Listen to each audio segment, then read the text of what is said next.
Nagsimula ang kwento sa isang lalaki na tumatakbo habang may umaatake sa kanya ay nagawa niya itong maiwasan.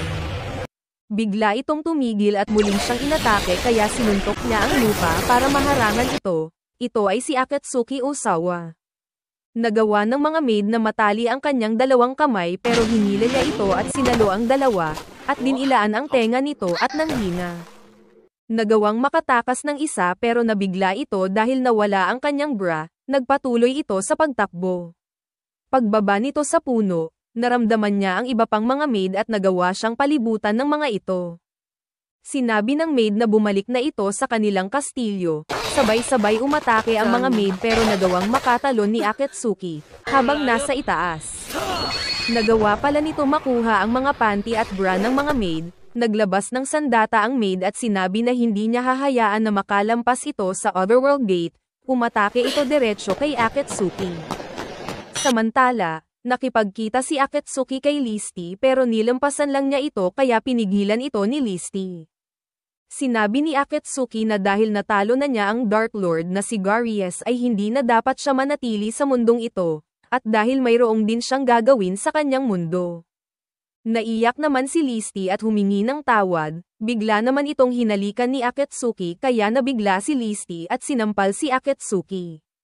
Dagdag pa nito na kailangan nitong magbayad sa pagnakaw ng halik sa isang prinsesa, sinagot lang niya ito na hanggat naaalala siya nito ay maaalala niya rin si Listy. Nagpaalam si Listy at umalis habang sinasabi ni Akatsuki na kung anuman ang mangyari ay tumawag lang ito sa kanya.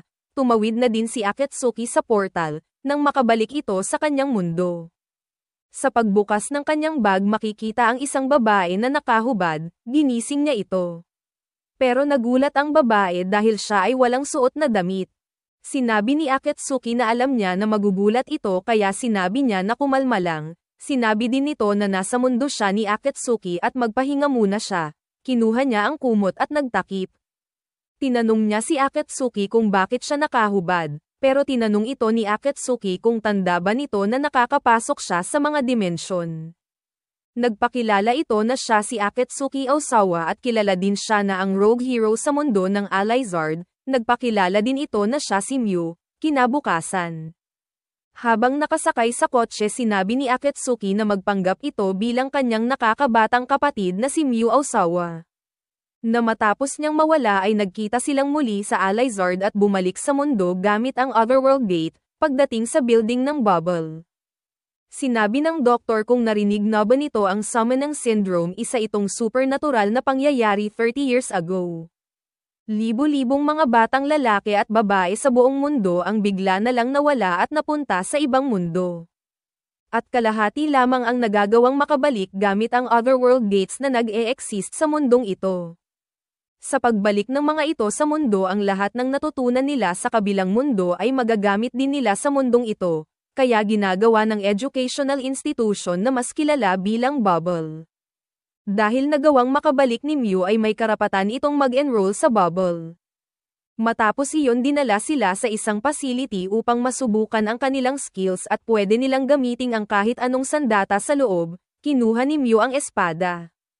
Sinabihan din si Akatsuki na pumili ng sandata pero sinabi lang nito na kamao lang ang kailangan niya, sa pagsisimula.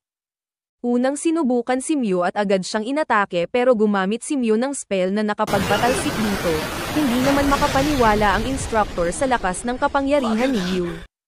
Matapos ito dumating ang isang lalaki, siya si Kyoya Hakami ng Japan Bubble at siya ang High School Student Council President. Sinabi ni Kyoya na siya ang magiging kalaban ni Akatsuki.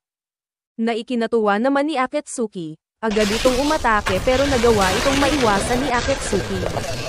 Nalaman din ni Kyoya na kukuhanin ni Akatsuki ang exam na kamao lang ang gamit. Kaya tinanong niya ito kung kaya ba nitong wasakin ang ice peeler gamit ang kanyang kamao. Naghanda si Akatsuki at sinuntok ang ice peeler ngunit hindi nito nagawang mawasak ang ice peeler. Ngunit namang ha-parent si Kyoya sa pinakita ni Akatsuki kaya pinaalam niya na tapos na ang exam at nakapasa silang dalawa sa Bubble. Nang mahawakan ni Kyoya ang ice peeler bigla na lang itong nawasak dahil sa suntok ni Akatsuki, at gusto niya rin maangkin ang kapangyarihan nito. Kinagabihan habang natutulog si Akatsuki, Nakita ni Mew ang isang letrato at kinuha niya ito. Nang bigla niyang maalala noong paanan na tinalo ni Akatsuki ang Demon King na ama ni Mew. At pinagkatiwala siya kay Akatsuki, nilapitan ni Mew si Akatsuki at sinabi na okay lang ba sa kanyang ama kung papatayin niya ang taong tumalo sa kanyang ama. Naglabas si Mew ng Dark Flame pero bigla siyang natigilan at sinabi na titignan niya kung karapat-dapat ba si Akatsuki. Biglang kinapitan ni Akatsuki si Mew at hinila papunta sa kama. Balak itong halikan ni Akatsuki habang sinasabi na sobrang cute nito. Napansin ni Mew na tulog parent ito ngunit patuloy parent si Akatsuki habang sinasabi ni Mew na huwag tanggalin ang damit niya. Kinabukasan, pagpasok sa school pinagtitinginan sila ng ibang estudyante. Nang makarating sa kanilang classroom, sinabi ni Akatsuki na huwag itong mag-alala dahil ganoon talaga pag may bagong tao sa school. Pag-upo ni Akatsuki lumapit ang isang estudyante at sinabi na pinag-uusapan sila sa school dahil nagawa ni Mew na makagamit ng magic at tinalo ang kanyang instructor. Habang si Akatsuki naman ay hinamon ng student council president na makipaglaban, nagpakilala ito na si Chikoshi Izumi, nagpakilala din si Akatsuki at Mew. Nagbigay naman ng warning si Izumi na totoo na pagbagong estudyante at pwede umupo sa empty seat pero wag lang sa inuupuan ni Akatsuki, biglang dumating ang isang lalaki. Nagagalit ito dahil may nakaupo sa kanyang upuan, pinakilala ito ni Izumi na si Onizuka, at bumagsak din ito galing sa Class A sa paglapit nito kay Akatsuki.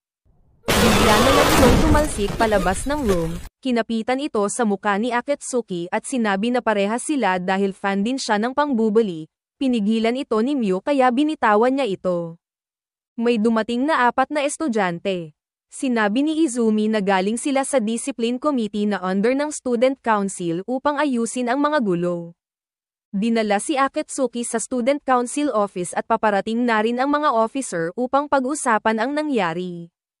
Sa pagdating ng mga officer nakita nila si Akatsuki na nakaupo sa upuan ng student council president, habang pinapaalis ito sa kanyang upuan, dumating na rin si Kyoya at agad na umatake si Akatsuki.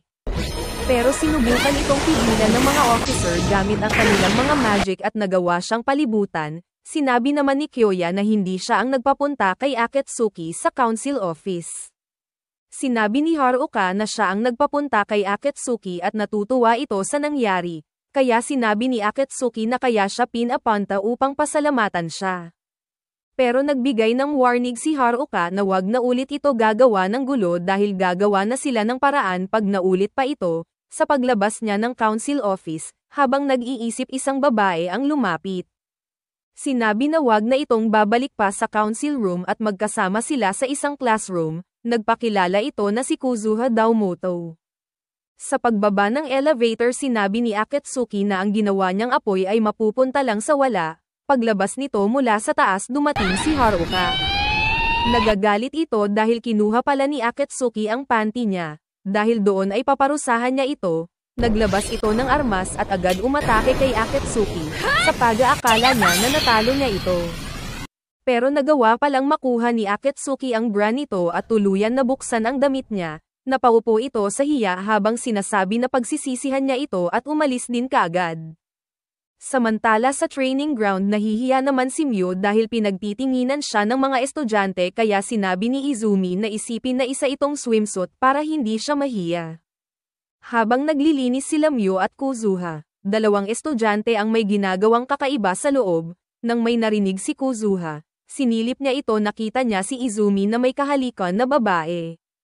Nilapitan ito ni Kuzuha at tinanong kung anong ginagawa nito. Sinabi lang nito na wala siyang pinapakialaman ng iba.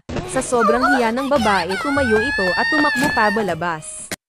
Nag-alala sila Izumi dahil hindi ito maaring buksan mula sa loob, kaya plano ni Akatsuki na sirain na lang ito, pero pinigilan ito ni Izumi dahil malaki ang parusa pag nakasira sa facilities.